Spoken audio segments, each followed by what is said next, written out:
Muy buenos días, amada Iglesia Hispana Antioquía. Bienvenidos al devocional de hoy.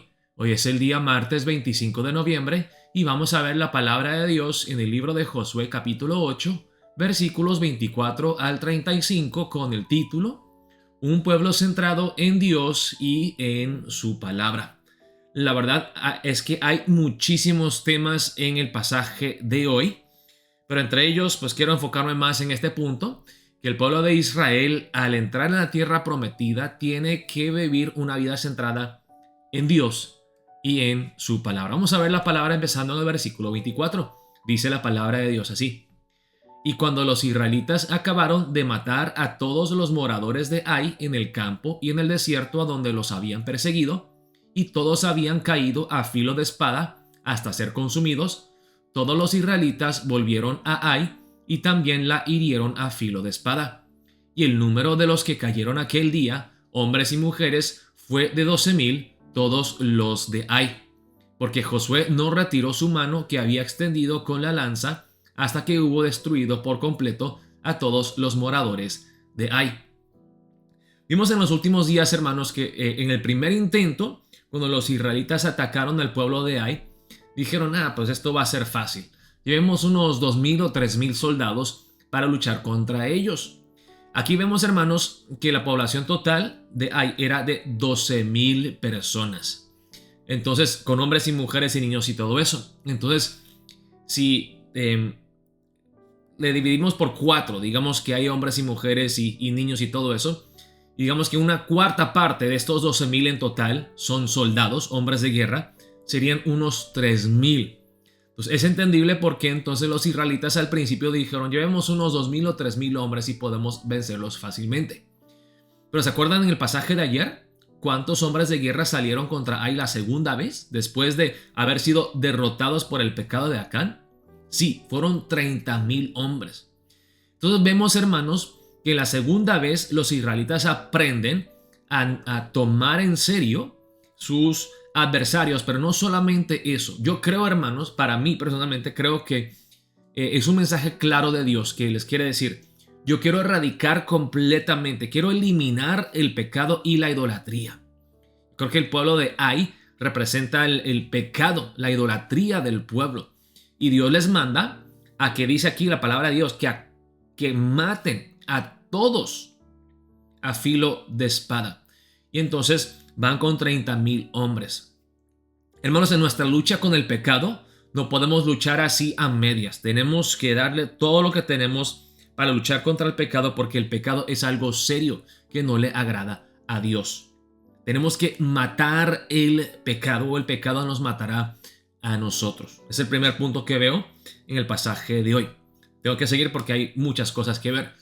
Pero los israelitas tomaron para sí las bestias y los despojos de la ciudad, conforme a la palabra de Jehová que le había mandado a Josué.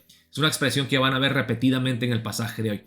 Conforme a la palabra de Dios, o conforme a lo que Dios le dijo a Moisés antes de que Josué le sucediera como líder del pueblo. Así que, aprendieron su lección. Con el pecado de Acán dijeron, tenemos que hacer las cosas como Dios manda, hacer las cosas a su manera y no a la nuestra. Entonces empiezan a hacer las cosas conforme a la palabra. Y dice, y Josué quemó a Ai y la redujo a un montón de escombros, asolada para siempre hasta hoy. Vemos cómo Dios desea eliminar por completo el pecado, la idolatría.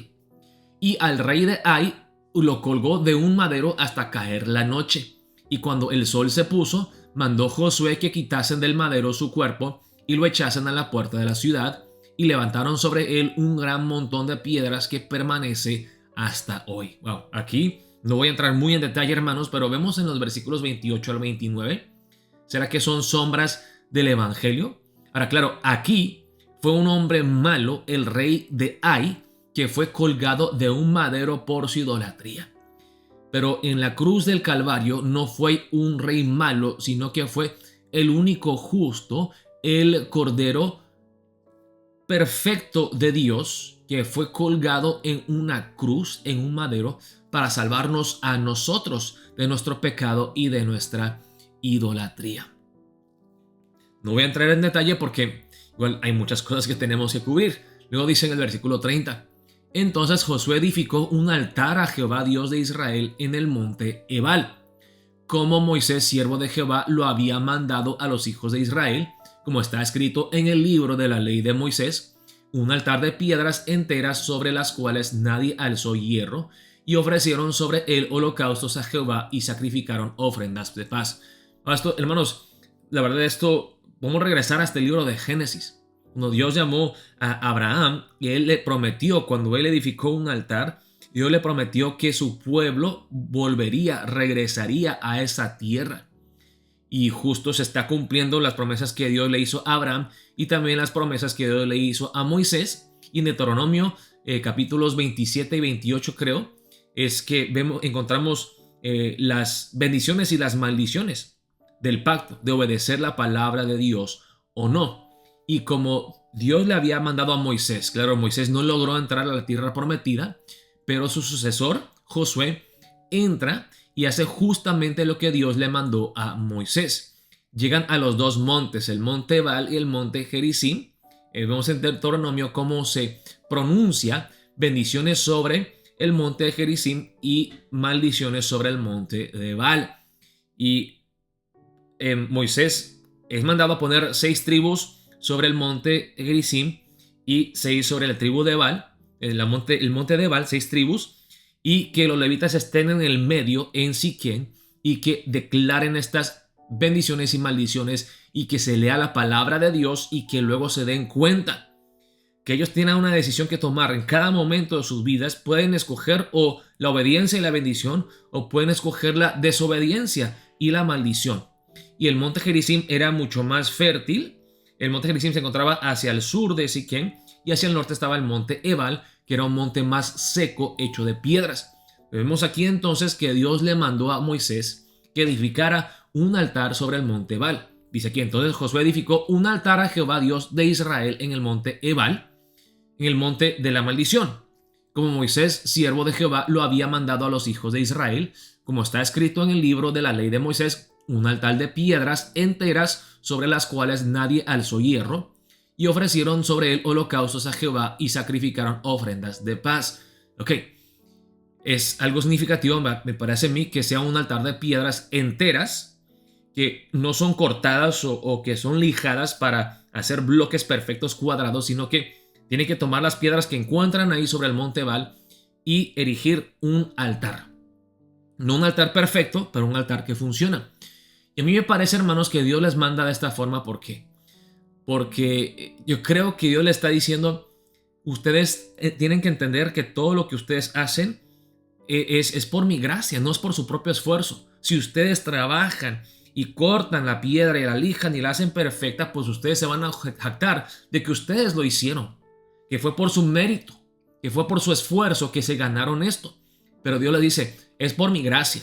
Yo les proveeré las piedras que están ahí en el monte Ebal. Sí, no serán perfectas, pero acuérdense que ustedes siempre dependen de mí y no de ustedes, de su inteligencia, de su prudencia, de sus esfuerzos.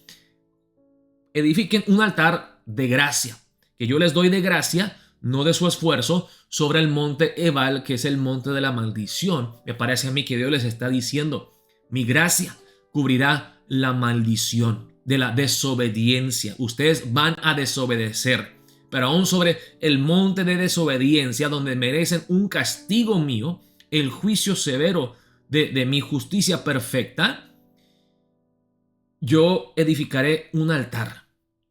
Ustedes no lo harán, yo lo haré. Mi gracia, lo que yo les doy, lo que yo les ofrezco, ustedes ofrecerán holocaustos y sacrificios de paz, ofrendas de paz sobre ese altar. Los holocaustos, obviamente, hermanos, se ofrecen a Dios para el perdón de pecados, y las ofrendas de paz se ofrecen voluntariamente, así como una expresión de gratitud a Dios por tener paz con Él, por los holocaustos, por la reconciliación que Él ha provisto. ¿Sí?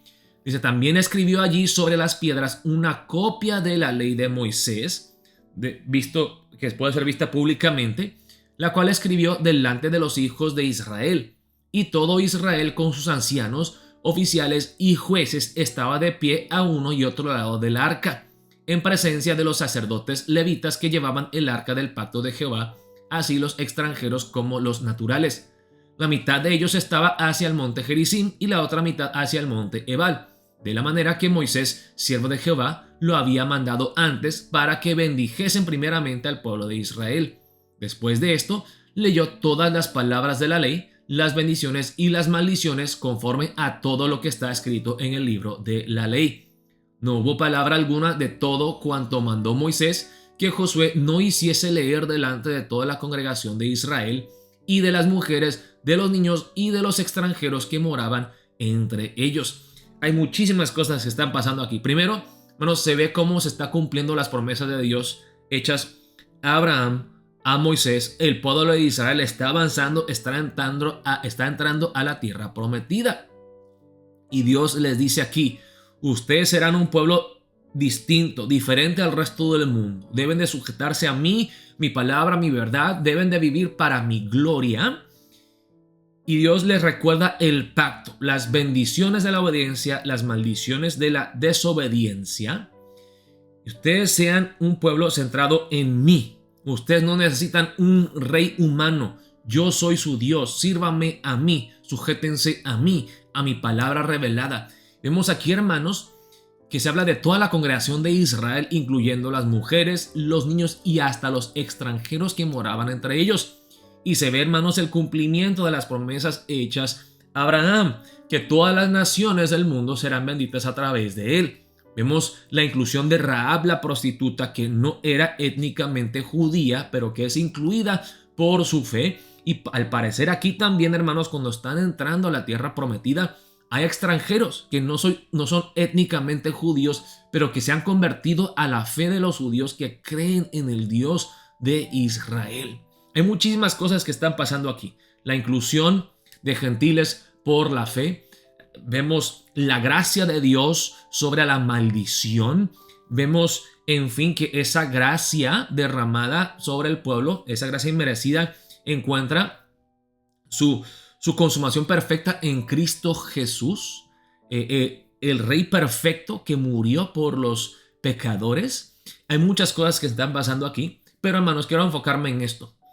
Es que al entrar a la tierra prometida, Dios les dice: yo seré su Dios, ustedes serán mi pueblo, hagan las cosas a mi manera, conforme a mi palabra, obedézcanme a mí. Que hermanos, yo creo que para nosotros como cristianos tenemos que acordarnos de esa verdad. No que seamos legalistas y queremos ganarnos el favor de Dios a través de la obediencia a la ley. No, ya sabemos que no podemos obedecer la ley perfectamente, que dependemos de la justicia perfecta de Cristo, su obra terminada en la cruz. Pero como cristianos, cada día tenemos que tomar esa decisión intencional de sujetarnos a Dios, a su palabra, a su voluntad. No hacer las cosas a nuestra manera, sino elegir entre el monte Gerizim, la obediencia, la bendición, y el monte Ebal, la maldición, la desobediencia. Oremos, hermanos, que como cristianos vivamos como un pueblo centrado en Dios y en su palabra, sujetos a su voluntad revelada en las Sagradas Escrituras. Oremos de esa manera para empezar el día de hoy. Espero verlos en la iglesia hoy a las 7:30 de la noche para nuestra noche de oración y adoración familiar. Dios los bendiga, amada Iglesia Hispana Antioquía.